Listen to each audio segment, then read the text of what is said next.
This is Cast of Wonders, the young adult fiction podcast featuring stories of the fantastic. Welcome. Episode 662. I'm Catherine Inskip, your editor and host. Our story for Halloween is It Grows Back by Grant Collier, a Cast of Wonders original. Grant Collier sometimes writes short fiction, usually of the speculative variety. He has been published once before in Clarkesworld. He's been known to sleepwalk and hopes to someday sleep run. He's currently procrastinating on writing more short fiction by writing a computer science PhD dissertation instead, which is neither fiction nor short. He lives in Durham, North Carolina, with his wife and their dog. He has a blog at grant-collier.com and is on Blue Sky at grantcollier.bsky.social. This story is narrated by Wilson Fowley. Wilson Fowley lives in a suburb of Vancouver, Canada, and has been reading stories out loud since the age of 4. He credits any talent he has in this area to his parents, who are both excellent at reading aloud. He started narrating stories for more than just his own family in late 2008, when he narrated his first story for Podcastle. Since then, he has gone on to read dozens of stories for escape artists and other fiction podcasts all over the web. He does all this narrating when not narrating corporate videos and acting in local theatre productions. This story comes with a content warning for broken bones, body horror, and monsters under the bed. And now, we've a tale to tell.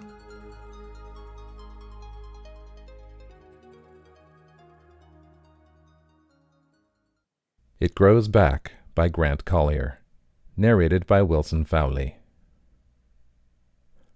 When Billy was 4, a tall construction man's arm broke beside the street. Billy was dog-walking with Mom, and the tall man was there, and the big block of cinder, it fell with a cronk, thudding onto the man's arm, which was too tall now, and pulsing with an extra elbow that went the wrong way. The man screamed, and Billy screamed back. Their voices touched, and that turned Billy's arm to jelly too, and made the butterflies inside him try to lick their way out with their little mouths. He looked away, but the tall man with the too tall arm was still in his thoughts, and he couldn't get him out. It happened for years, mostly when Billy slept. There were long, dark hallways, and the too tall arm man would be there, and he would shuffle at Billy. Not quickly. He knew Billy couldn't get away. The hallways were too crooked, like an arm, and they never bent the way Billy expected. The man just shuffled slowly until Billy turned a corner and he was out of sight, and then he would scramble fast to get close, and coming around the corner he would have even more arms, with even more bends where there should be none. He almost got Billy once, but Billy woke up just in time, with his head thudding and pulsing from a doorframe. "Oops, you were just sleepwalking, Billy. We'll get you some ice. We'll get you a railing for your bed." He went to Ms. Jill sometimes. "She's going to help you with your night terrors. She'll help you clear your thoughts, Billy." Ms. Jill was nice enough. She had toys on her shelves, and he could play with them if he answered her questions. Sometimes she asked about the too tall arm man, but stopped when he told her to stop, but she would ask again later from another direction. Ms. Jill taught him meditate. Good for right before going to bed. Meditate was like raking leaves in the yard, clearing thoughts to see what was at the bottom. Billy knew that the bottoms of leaf piles had centipedes. He did not want to look at the bottom. Better to keep it covered than to look. There were 4 of them at the sleepover. Simon, whose house it was, so he got the top bed. Bryson knew a magic trick. Clay was allergic to things, and Billy slept on the floor so he didn't hurt himself wandering in the night. Bryson had them play a game where you close your eyes and imagine walking through a forest to a cabin. You open the door and someone you know is waiting inside. "Who is it?" "My mom," said Simon. "You," said Clay, "of course." Billy didn't walk into his cabin. The door was tilted, leaning toward him, inviting, like it wanted too much for him to walk inside. He felt he knew what waited for him. He turned and walked back into the woods. "Kendra," he said, "from school." Bryson smiled smugly. "That's who you're gonna marry." "Ew," said Simon. "No, it's not," said Clay. "Those are the rules," said Bryson. Billy said nothing. Simon had pretzels, and he threw some under the bed at Bryson hard. "Your game doesn't work." Bryson ate one. "Does too," he said. "Do you see clay?" Simon asked Bryson. "When you do it?" "I already know it, so it doesn't work on me." Simon frowned. "That's not fair. If I already know it, then I'll just—" "I know another game like that," Clay said, "but it doesn't always work." Clay didn't speak often, so they all listened. "You think about walking down a hallway. At the end of the hallway is a door, and you step out into a room with 4 sides. Each side has a door. Each door has one of us walking through it." "What next?" Bryson asked. "You have to wait and really think about it," Billy said, and Clay nodded. They were all silent for a moment. Billy walked down his hallway quickly, careful not to turn around. The walls were yellow and old, and twisted all wrong, like in dreams. "Now," Clay said, "each door is different. Focus on them. Say what each door is like. If we focus enough, we'll all be in the same room and see the same doors. Simon, who's to your left?" "Bryson." "You're to my right," Bryson said. "Your door is tall and skinny." "Is it made of wood?" asked Simon. "Yeah, wood, dark wood, like the bedpost." Bryson tapped the bottom of Simon's bed. "Clay, you're to my left." "I see it too," said Simon. "Clay, you don't have a door. You have an archway with pillars. You're right in front of me. Bryson, you have a red door." "Does it open in the middle?" "Yeah, it opens in the middle." Simon laughed. "Do you see Clay's pillars?" "Yeah, they're white, big ones on either side of him." "I see them too," said Clay.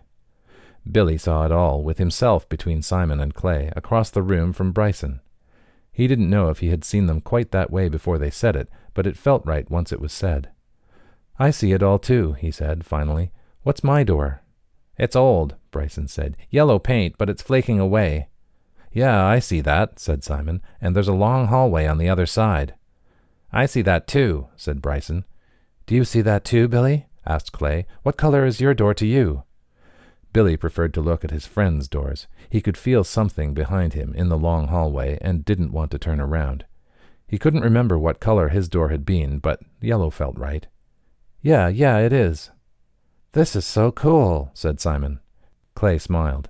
"Now we can go through each person's door and see what we find." "I don't want to do that," said Bryson quickly. "It was a cool game, but I'm tired of it." "You're just jealous," said Simon, "because Clay's game works and your game doesn't." "I just don't want to play anymore," said Bryson. "Please, Bryson," Clay said, "just go through one door, okay? It doesn't work if you leave halfway through. You said Billy had a hallway, right? Let's just look down Billy's hallway." "I'm done playing too," said Billy. Bryson stared at him intently. "Me 3, said Simon. "Let's stop." "Simon, you were on my side." "You can walk down Billy's hall," said Simon. "I'm done." "Fine," said Clay, and they all laid there in silence in the dim light of the nightlight. Billy felt relieved that he could stop imagining, but he didn't like that they had stopped talking. That meant sleep, and sleep meant more imagining. After a while, Bryson spoke up. "You saw it too." "I don't know," said Simon. "Yes." "Saw what?" asked Clay. "There's something in Billy's hall." No one spoke after that. Everyone seemed to be waiting for someone else to speak. Maybe Billy, but he was not going to talk about it. He didn't even want to think about it.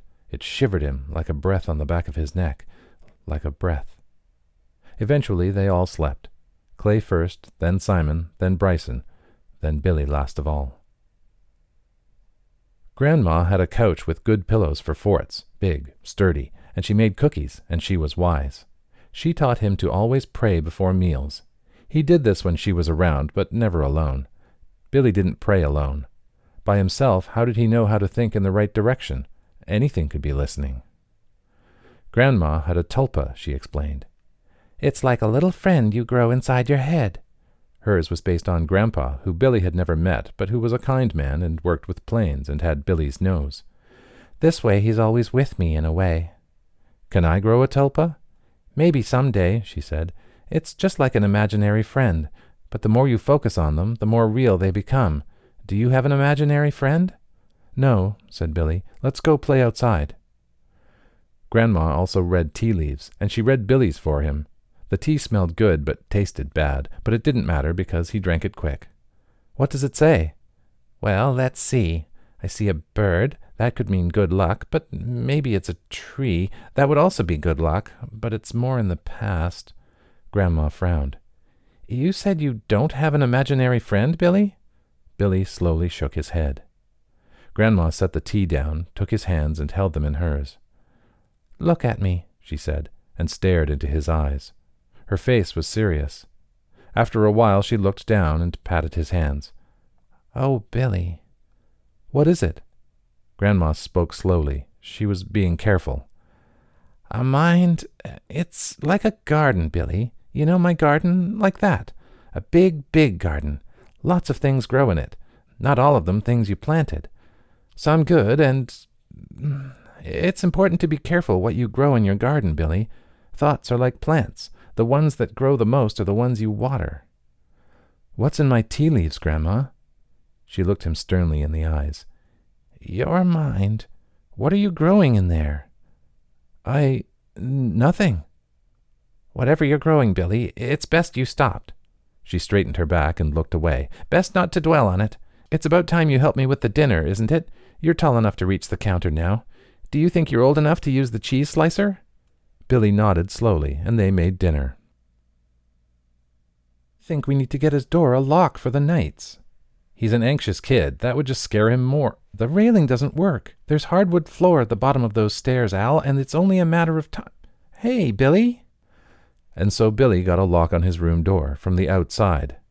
Billy didn't like the lock. It kept him in with the closet door that never shut all the way, and the dresser that grew and hung over him, ready to fall, and the dappled ceiling that looked like a face, and another face, and that one is staring right at him. But is the closet open even more now? It opened wider whenever he closed his eyes or looked away because it knew. Were the dresser drawers opening too? They seemed to, but closed right before he looked. Open, close, it's in there, moving them around. Sometimes, right before Billy fell asleep, he would hear a voice. Sometimes it would just yell, a brief yell that jolted his eyes awake and then was silent.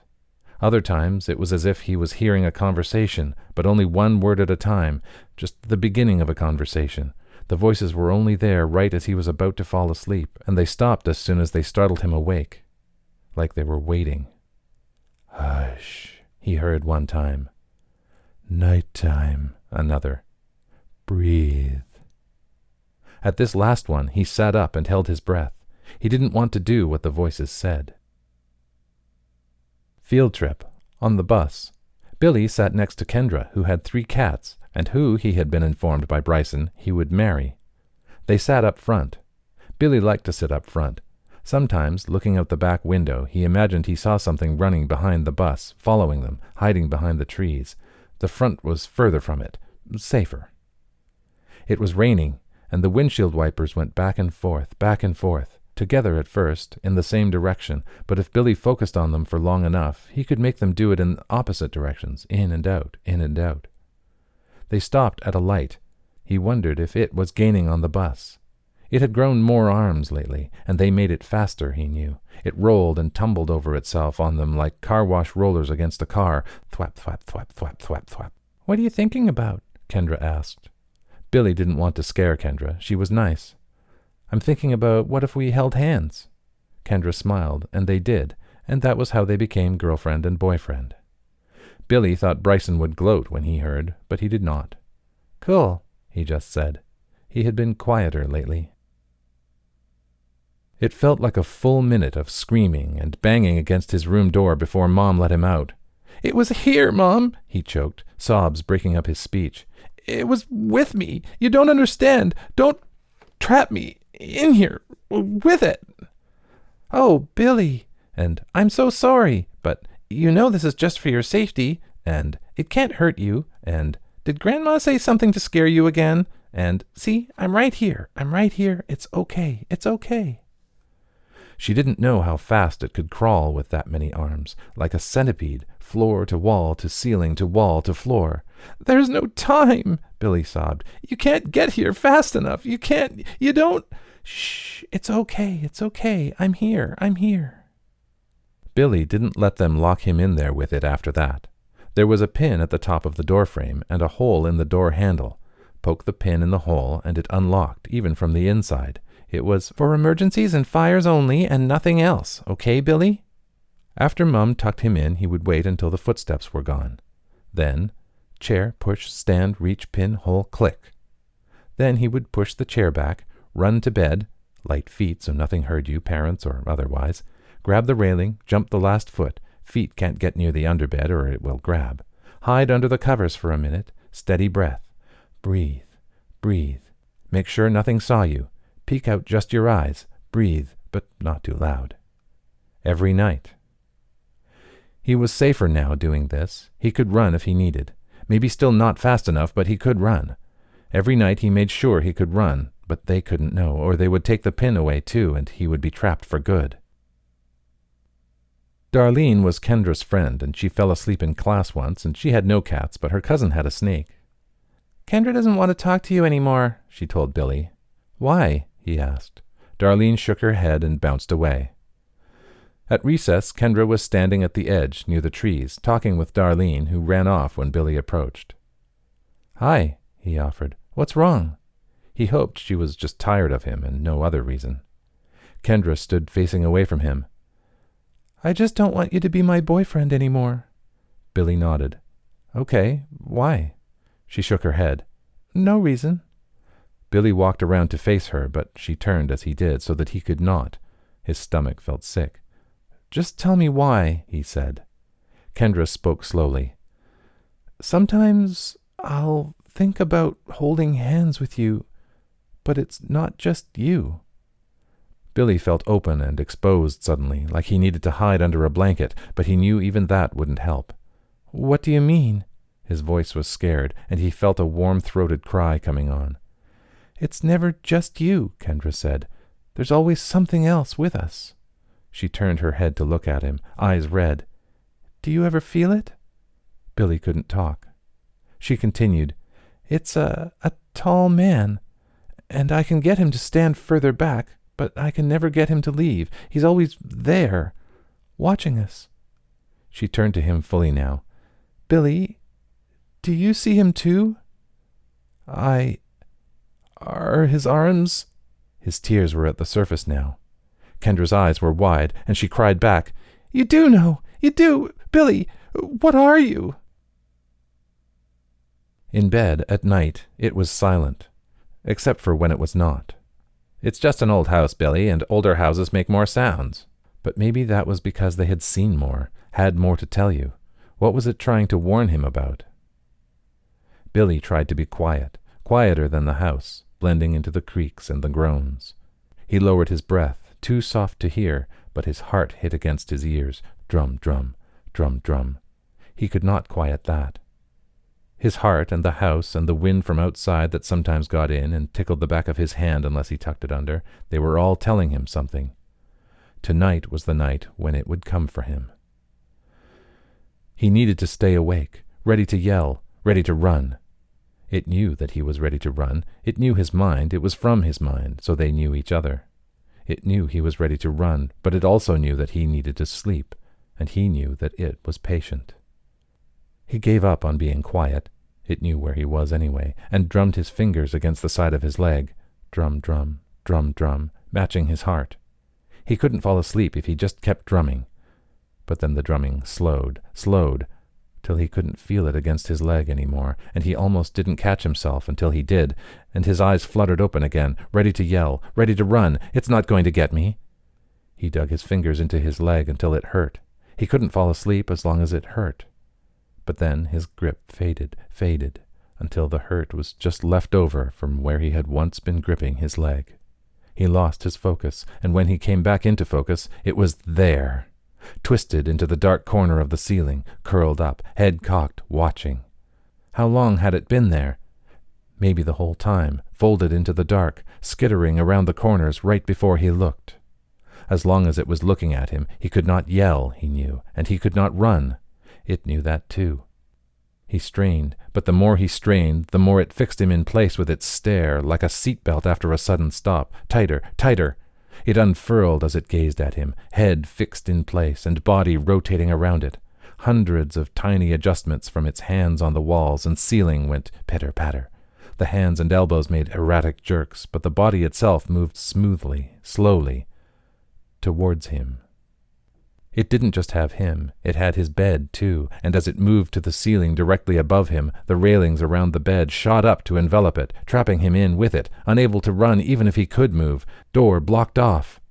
It was a hallway now, but with a back wall where his bed had been and Billy glued to it. Dead end, and it was writhing in the hallway, shuffling slowly towards him, blocking him in at the dead end, dead...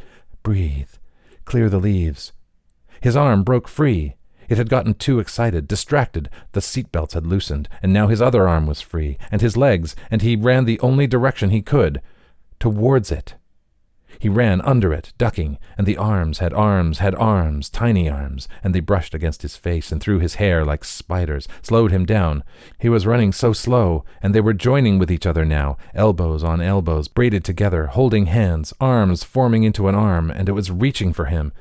But it was too tangled up in itself, and he was past now, and it writhed like a centipede when you lifted the leaves up, screeched like a construction man with a cinder block through his arm, and he didn't look, but he could feel it twisting around, coming for him. It would not let him get away this time. Billy ran. The floor was sticky, but no, not sticky. It was arms now, too, tiny ones, reaching up, grabbing at his feet, wrapping around his toes like little suction cups, slowing him down as it slithered toward him, but he had to pull his feet up, had to run, had to push through. Arm curtains draped downwards from the ceiling, hanging from arms, little fingers everywhere like hair, like butterfly mouths all over that stretched and curled and reached and tickled and sucked. Turn them away, push through. Floor was stickier now. They were growing, building, coordinating. Holding back one moment, then all grabbing his feet at once, like a wave, trying to trip him. He began to fall, but caught himself with his hands. But they grabbed his hands too and held him down. Pinched them, used nails, scratch. They released, and he kept running, until the floor gave way completely. They had opened up a hole where his foot should go, a hole to trap his leg, a great big hole to swallow him up, and he fell. Fallen. Hardwood floor, bottom of the stairs. A thud screaming feeling that wouldn't let him move. His left arm reaching around behind his back past his right elbow, but it couldn't reach that far. Broken. A second elbow where it shouldn't be between his shoulder and the first. Fire in his arm, scratching, clawing to get out. It had turned Billy into itself. He cried on the way to the hospital. From the pain, of course, but not only. I'll be like this forever. It's just a broken bone, Billy. You're going to be okay. Of course, it was just a broken bone. It didn't turn Billy into itself. Billy was just Billy, and pain was just pain. That's it. It was. And then it wasn't. They wrapped his arm up and made him lie in a bed and gave him juice. Billy, why in the world would you do that? With a hug, gently. You scared us so much. After that, Billy didn't feel it around him so much. Maybe it had gotten what it wanted. Maybe it just wanted him to understand. It might not be completely gone, but he didn't feel it growing any longer. It had been harvested, spent, and he put it mostly out of his mind. His friends didn't remember it much either, for their memories were short and the lives ahead of them long. Sometimes, though, at night, Billy would think about the cast and what was underneath. Maybe his real arm was already gone forever. Maybe when they finally took it off, it would be nothing but wriggling elbows underneath. Maybe the elbows needed the cast, needed the dark, could only sprout and grow when nobody was looking. Maybe once the doctors peeked underneath and realized they would want to keep the cast on forever. Better to cover it up, they would think, than to look. Maybe. Will I be like this forever? It's just a broken bone, Billy, Mom said. It grows back. I promise you, it will grow back. It did.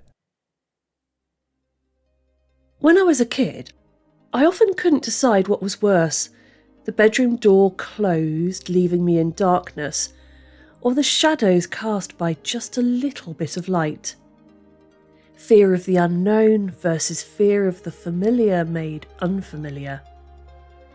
But so long as my bedding was tucked in tight and as long as I jumped onto my bed from at least a foot away, far enough that whatever was underneath couldn't get me, I knew that I was safe.